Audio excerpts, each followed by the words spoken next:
ഈ ഫുഡ്സ് ഒരിക്കലും നിങ്ങൾ ഡോഗ്സിന് കൊടുക്കരുത്. നമുക്ക് സ്നേഹം കൂടുമ്പോൾ നമുക്ക് പല ഫുഡും കൊടുക്കാൻ തോന്നും. പക്ഷെ ഇതിൽ പലതും ഓർഗൻ ഫെയിലിയർ, സീഷ്യസ്, ചിലപ്പോൾ മരണത്തിന് വരെ കാരണമായേക്കാം. ഒന്നാമത്തേത് ചോക്ലേറ്റ്. നിങ്ങളുടെ കാമുകനോ കാമുകിയോ എത്ര വേണമെങ്കിലും മേടിച്ചു കൊടുത്തു, പക്ഷെ ഒരിക്കലും ഡോഗ്സിന് കൊടുക്കരുത്.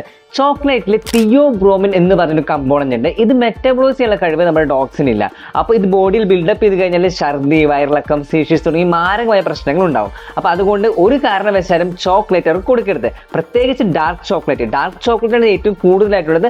അതുകൊണ്ട് ചോക്ലേറ്റ് കൊടുക്കുമ്പോൾ ഇനി ശ്രദ്ധിക്കുക. 10 കിലോ വെയിറ്റുള്ള ഡോഗിന് വെറും 25 ഗ്രാം ചോക്ലേറ്റ് മതി മാരകമായ പ്രശ്നങ്ങൾ ഉണ്ടാക്കാനായിട്ട്. അടുത്തത് മുന്തിരി, ഉണക്കമുന്തിരിയും. നിങ്ങൾ എത്ര വേണമെങ്കിലും ബിരിയാണിയുടെ കൂടെയും പായസത്തിന്റെ കൂടെയും ഇട്ട് കഴിച്ചോളൂ, പക്ഷെ ഡോഗ്സിന് കൊടുക്കരുത്. കൊടുത്ത് അവിടെ കിഡ്നി അടിച്ചു പോകും.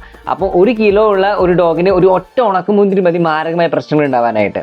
അടുത്തത് ഉള്ളിയും വെളുത്തുള്ളിയും. അപ്പോൾ ഇതിൽ തയോസൾഫേറ്റ് എന്നൊരു കമ്പോണന്റ് ഉണ്ട്. അത് RBC സെൽസിന് ഓക്സിഡേറ്റീവ് ഡാമേജ് ഉണ്ടാവും ഡോഗ്സിന്റെ.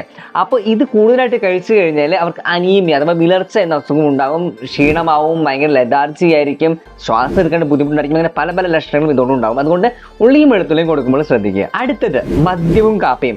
മദ്യവും ആരും കൊടുക്കത്തില്ലായിരിക്കും, പക്ഷെ ചെറിയ എമൗണ്ട് മദ്യം അകത്ത് ചെന്നാൽ പോലും അവരുടെ body temperature, blood pressure, blood glucose എന്നിവയൊക്കെ കാര്യമായിട്ട് ബാധിക്കും. ഇനി അടുത്തത് കാപ്പിയാണെങ്കിൽ അവരുടെ നെർവസ് സിസ്റ്റത്തെയും അതുപോലെ തന്നെ അവരുടെ ഹാർട്ടിനെയും ഒക്കെ ഓവർ സ്റ്റിമുലേറ്റ് ചെയ്തിട്ട് മരണം വരെ ഉണ്ടാവാനുള്ള സാധ്യതയുണ്ട്. അവസാനമായിട്ട് അവോക്കാഡോ കഴിച്ചു കഴിഞ്ഞാൽ വയറിളക്കും ഛർദിയൊക്കെ വരാനുള്ള സാധ്യതയുണ്ട്. അതുകൊണ്ട് പൂർണ്ണമായിട്ട് ഒഴിവാക്കുക. അപ്പോൾ ഡോഗ്സ് നമ്മളുടെ കൂടെ ഇവോൾവ് ചെയ്തിരുന്ന ആൾക്കാരാണ്. അപ്പം നമ്മൾ കഴിക്കുന്ന മിക്ക ഭക്ഷണങ്ങളും അവർക്കും കഴിക്കാൻ സാധിക്കും. എങ്കിലും ഇത്തരം ചില ഫുഡുകൾ ഒന്ന് ഒഴിവാക്കുക.